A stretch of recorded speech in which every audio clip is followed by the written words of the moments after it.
गौसे पाक रज़ी अल्लाह तआला अन्हु, क्योंकि बात उनकी हो रही है, उनके बहुत सारे अकवाल हैं। एक और तो मैं अक्सर सुनाया करता हूं कि गौसे पाक ने फरमाया कि खुदा को पाने का सबसे छोटा रास्ता क्या, सबसे छोटा रास्ता, ये मैं पिछले जुमे अर्ज कर चुका हूं कि बंदों से प्यार करना, इसका दर्जा इबादत से भी बोलें ज्यादा है, इबादत से भी। नमाज को ले लें, पूरा कुरान पढ़ा, नमाज का हुक्म आया, नमाज पढ़ो नमाज पढ़ो नमाज पढ़ो, पूरे दीन की पहचान क्या बन गई बोले।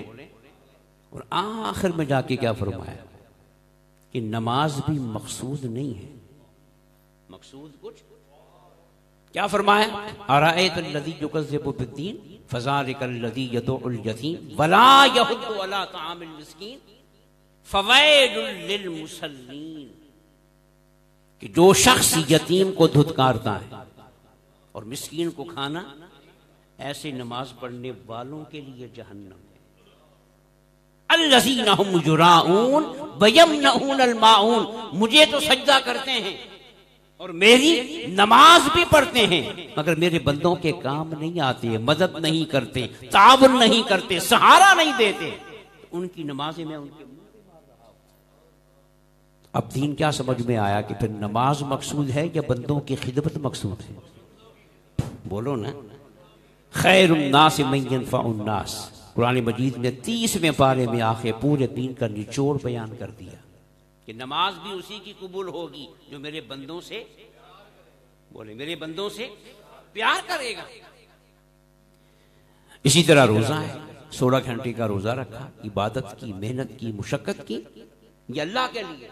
और आका फरमाते हैं जिसने रोजेदार को सिर्फ एक घूंट पानी पिला दिया, खजूर खिला दी, लस्सी पिला दी, तो जितना सवाब रोजेदार को 16 घंटे के रोजे का मिला है, उतना ही सवाब एक खजूर खिलाने वाले को। तो फिर बोलिए, नमाज का निचोड़ भी खिदमत खल्क, रोजे का निचोड़ भी खिदमत, और ज़कात तो है ही खिदमत खल्क। ज़कात ने बता दिया कि जब तक अपने माल में से निकाल के बंदों को नहीं देगा, तेरा माल पाक नहीं होगा, और जब माल पाक नहीं होगा तो उस माल को खा के नमाज हो जाए। तो सूफिया किराम की निगाह, सूफिया किराम की निगाह सिर्फ फराइज पे नहीं होती, मकासिद पे होती है। किस पे? मकासिद पे होती है। तो गौसे आज़म ने क्या फरमाया कि खुदा को पाने का सबसे मुख्तसर रास्ता नमाज पढ़ना नहीं है, सजदा करना, मुराकबे मुजाहदे करना नहीं है, अल्लाह के बंदों को खाना खिलाना है। गौसे पाक ने खिलाया और आज तक चल रहा है, आज तक चल रहा है।